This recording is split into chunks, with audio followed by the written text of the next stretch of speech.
Hey everyone, this is Tim from Your Six Tech. Today in this video, I'm going to show you how to change the controller's dead zone on your Steam Deck to pretty much 0, so your aim is a lot more accurate.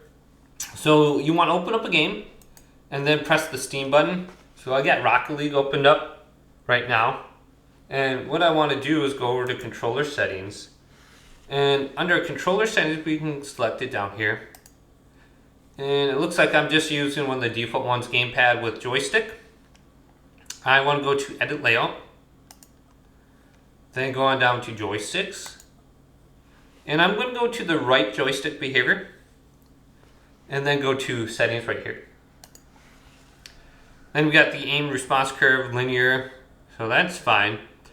But I want to scroll on down, and you can see dead zone right here. And it says no dead zones first, but we want to switch it over to custom. Otherwise you can go to no dead zone if you want.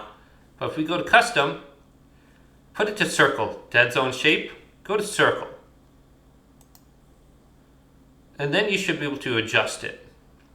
So you got the outer dead zone and the inner dead zone. So usually I put this to like maybe 2 or 3. And that seems to be good. And that will be your dead zone for the inner one. So the max value is pretty good at 88. You can increase or decrease that if you want. But in Rocket League, I don't mind if my dead zones are 0 completely. It allows me to be a lot more accurate when I'm turning around and stuff. So you got to do it in the game too. So some of the games do have the dead zone settings. So we can go back now. Since I have 0 dead zones, you got the haptics here. So you got to check out the game too, otherwise it might not be completely 0. Then if you're trying to get 0 dead zone like in the menus or something like that, you need to go to the Steam options. So let's go back to the home screen here. Go to settings.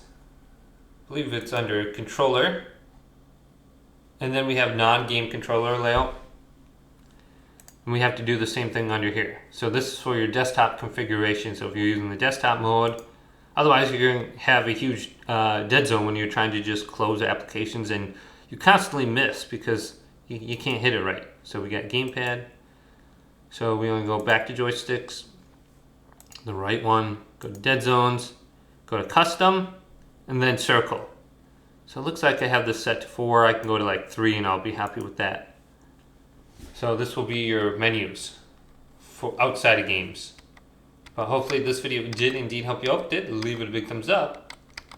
And subscribe to my channel down below for more checkout videos coming up next on Your 6 Tech.